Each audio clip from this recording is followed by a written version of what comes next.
हाय guys, welcome और welcome back to my channel. तो इस वीडियो के अंदर हम पूरा का पूरा बीएमएस के बारे में जानेंगे। सबसे पहले हम बात करते हैं टॉप 5 बीएमएस कॉलेजेस की। सबसे पहला हमारे पास में आता है एनआईए जयपुर, दूसरा आता है हमारे पास बीएचयू वाराणसी, तीसरा हमारे पास आ जाता है एआईआईए दिल्ली, चौथा आ जाता है हमारे पास आईटीआरए जामनगर, फिफ्थ आ जाता है एआईआईए गोवा। तो सबसे पहले हम बात करते हैं ड्यूरेशन की। तो ड्यूरेशन होती है 5.5 ईयर की। देखो 5.5 ईयर कुछ अलग तरीके से डिवाइड होता है। 5.5 ईयर 4.5 ईयर प्लस 1 ईयर की इंटर्नशिप होती है। अब वो 4.5 ईयर के अंदर केवल हमारे पास 3 प्रॉफ होते हैं। 3 प्रॉफ जो होते हैं वो 1.5, 1.5, 1.5 ईयर के होते हैं। अच्छा, एक मेजर फियर होता है सबके अंदर ऐसे आयुर्वेदा लेने से पहले कि हमें केवल संस्कृत पढ़नी पड़ेगी या फिर हमें केवल हिंदी पढ़नी पड़ेगी। तो ऐसा ये तो बिल्कुल गलत है। देखो उसके अंदर आपको संस्कृत पढ़नी पड़ेगी। क्यों? क्योंकि उसके अंदर ना आपके पास बहुत सारे श्लोक्स होते हैं। वो श्लोक आप तभी समझोगे जब आपको संस्कृत का कुछ तो बेसिक नॉलेज होगा। इस वजह से आपके फर्स्ट ईयर के अंदर संस्कृत सब्जेक्ट रखा गया है ताकि आपको बेसिक चीज़ें पता हो संस्कृत से रिलेटेड, ताकि आप जब भी श्लोक वगैरह पढ़ो तो आप उसको समझ पाओ, आप उसको हिंदी में ट्रांसलेट कर पाओ। क्योंकि हमारी मैक्सिमम जो भी मेडिसिन है, जो भी डिजीज़ है, उनके क्योर है, सबके सब हमारे श्लोक्स के अंदर लिखे हुए हैं। दूसरी चीज़ कि ऐसा नहीं है कि केवल हमारे पास संस्कृत और हिंदी पढ़नी होती है, हमारे पास मॉडर्न सब्जेक्ट्स भी होते हैं। एनाटमी हो गया, फिजियोलॉजी हो गया, इसके अंदर सारा का सारा आपके पास वही पोर्शन होता है मॉडर्न का। प्रैक्टिकल्स होते हैं, डाइसेक्शंस होते हैं, सब कुछ मॉडर्न का होता है और आयुर्वेदा का भी होता है। बीएमएस फर्स्ट ईयर के अंदर कौन कौन से सब्जेक्ट्स रहेंगे?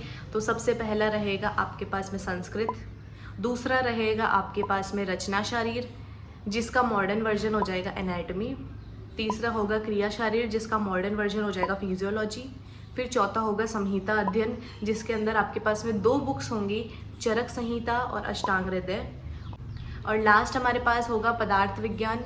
फिर एक और पॉइंट आता है कि how to study Sanskrit and shlokas.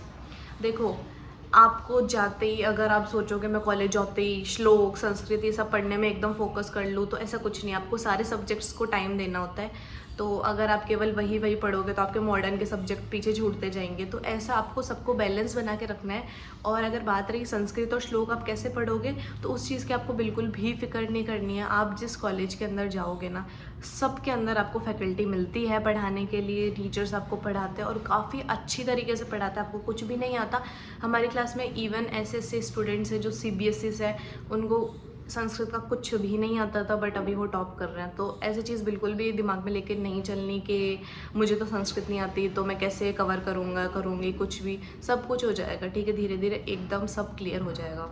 तो भी हम मतलब MBBS ये सारा सपना लेके चलते हैं। और उसके बाद में जब हम ये दूसरे स्कोप के बारे में देखने लगते हैं तो हमें ऐसा लगता है कि यार इसका कुछ ना कुछ तो वो होगा, नेगेटिव साइड होगी, इसका नेगेटिव साइड ज़्यादा है। पर सबसे पहले आपको ये अच्छे से रिसर्च कर लो वहाँ जाने से पहले, या फिर आपको जो भी कॉलेज मिलने वाला है उसका आप अच्छे से रिसर्च कर लो कि वो कॉलेज किस तरीके का है, उसका कैंपस क्या है, उसकी फैकल्टीज़ कितनी हैं, कितनी प्रॉपर है, OPDs IPDs कितना चलती है, पेशेंट का फ्लो कितना है। आपको एट लास्ट आपको आपकी स्किल्स ही डेवलप करनी है ताकि आप आगे जाके एक अच्छे डॉक्टर बन पाओ। तो ऐसा नहीं होना चाहिए कि बिल्कुल भी आपको बस BMS का कोई भी कॉलेज मिल रहा हो और उसमें कोई फैसिलिटीज़ नहीं हो। वहाँ पे आप जाके देखो तो एक पेशेंट, दिन के 10 पेशेंट आ रहे हो बस।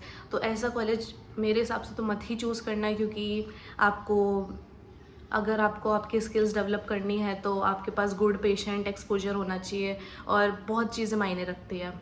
और अटेंडेंस की बात करें तो वो भी हमें 75% चाहिए होती है। पर एक पॉजिटिव साइड ही होता है कि 1.5 ईयर का प्रॉफ होता है जिसके अंदर आराम से 75% कवर हो सकता है। तो इस वीडियो के अंदर हमने सारे पॉइंट्स कवर कर लिए। Hope you like the video. If you don't forget to like, share and subscribe.